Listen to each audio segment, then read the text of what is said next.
Hi, I'm Dr. Laurence Brock. In 1976, when I was 22 years old, I had a near-death experience, and I'm going to tell you about my experience.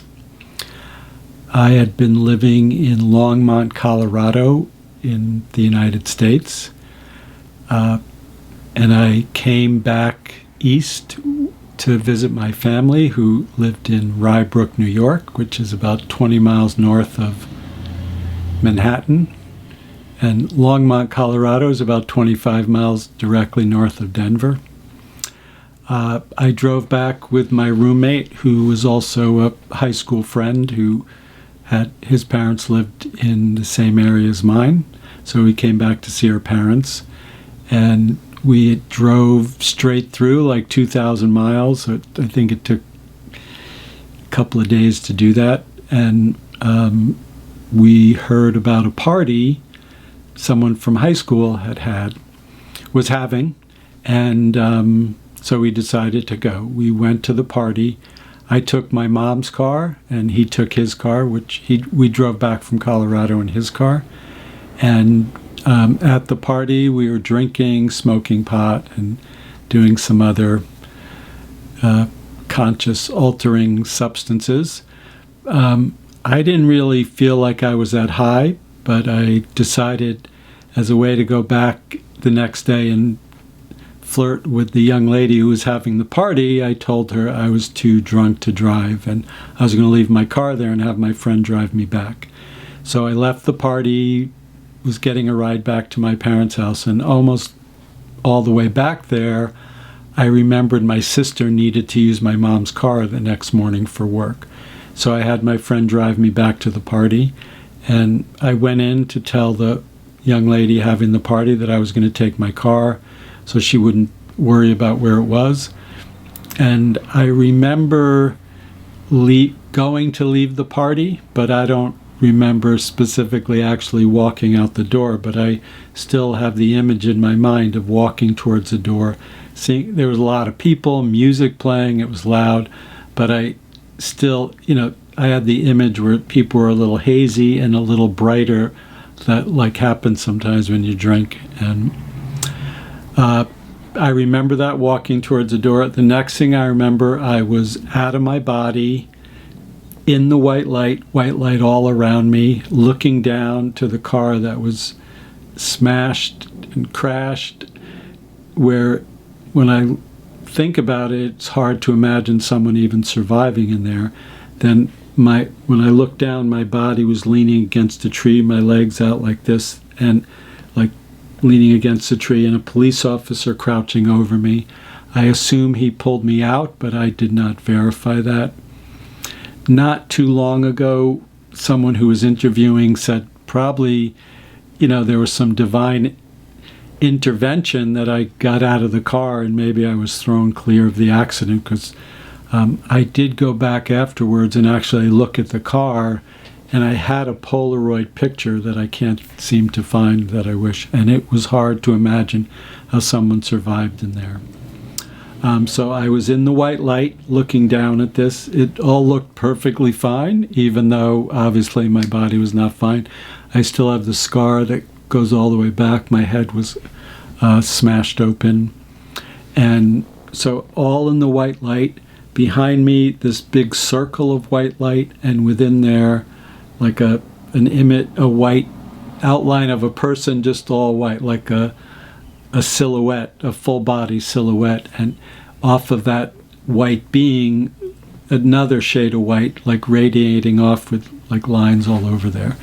My experience was more kinesthetic than anything, where it just felt so nice. There was just a feeling of understanding and knowing and loving and caring that even when I say it now, something in my heart warms and just fills with this wonderful energy.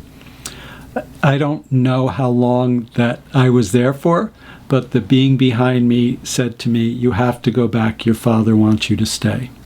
I knew right at that time the father that this person mentioned was not my physical father, but God. And in the spirit of seeing that everything was okay. Everything in the world, everything in my life, everything was okay. I went back into my body and came to 3 days later in the hospital.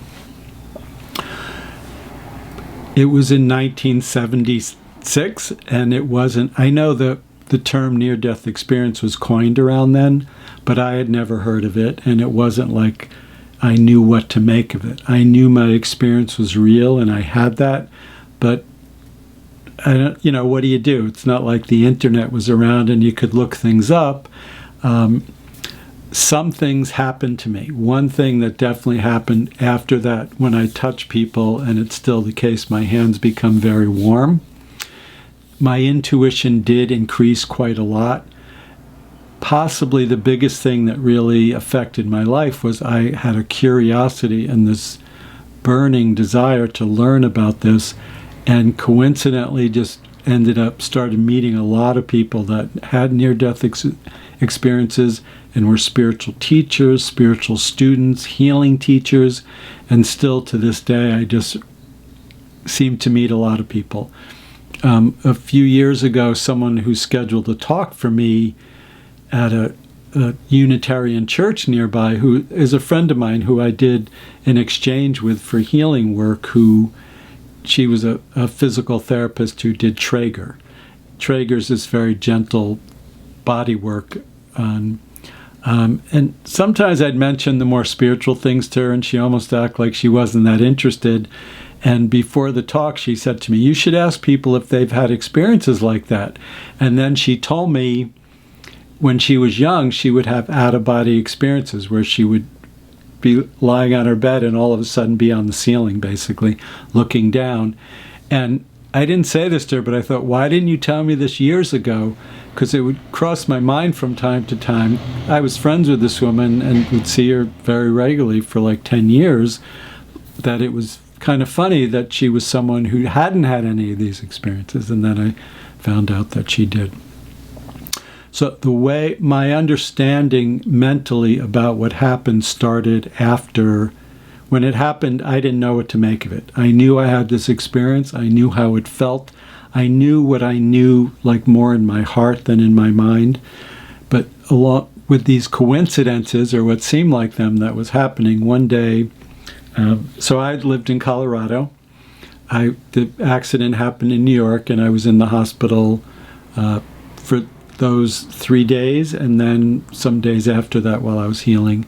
Then I went back to Colorado, stayed there for a while, and then came back to New York again. My mom kind of convinced me to move back and get involved in my dad's electrical contracting company.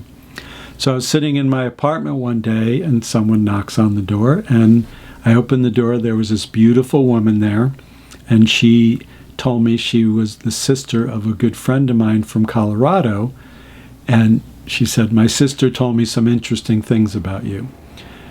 The sister was one of the few people I mentioned my near-death experience to, and again, I didn't even use that word. I just explained what happened.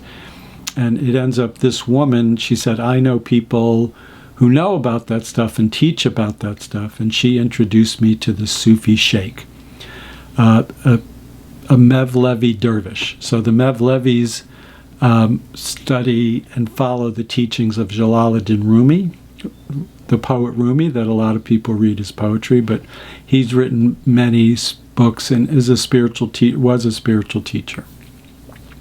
So I had to meet this guy, and because as soon as she mentioned it, and I knew that he knew, and he started to talk to me first about Mary. Then he would say how wonderful it was, Mary's love of God, and how open she was to receive the Christ energy. And I said, whoa, that is what I felt, that love of God, when he used those words, and the feminine love of God, that was what I experienced. He also talked to me about Jesus, and as soon as he did, I knew that being behind me was Jesus talking to me. And I knew this in my mind, but more so in my heart, in my body, in my feelings, more in my inner wisdom but then in my mind, I was so happy to have something, how to explain what happened, and not just, kind of knowing, I mean, I knew it happened, but it was, what do you do with that? What's so big deal? You had this wonderful experience. And this started to give me some direction about that. He also talked about the ocean of divine love and benevolence, and I said, that was the white light around me.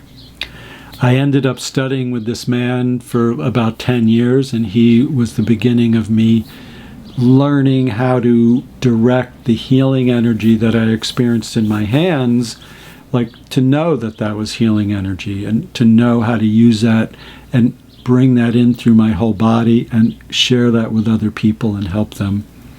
And the wisdom that I gained in my near-death experience has been unfolding all these years.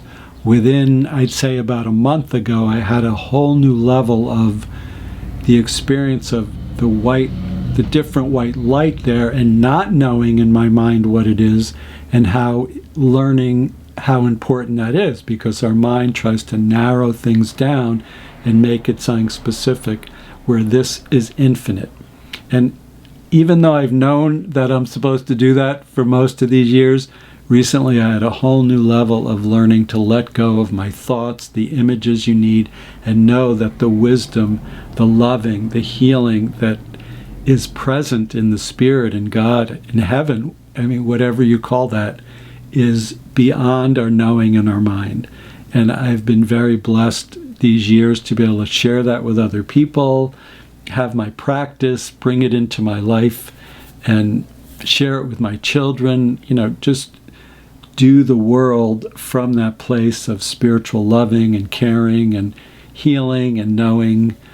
And so I wanted to share my experience with you, and it's still going on, and it is an ongoing process of learning more and more about that. But I was so glad this last revelation, and I've had many revelations, but this was somehow just really validating my near-death experience at a whole new level, because that image came in. It was like a whole new level of understanding about that. It was really great.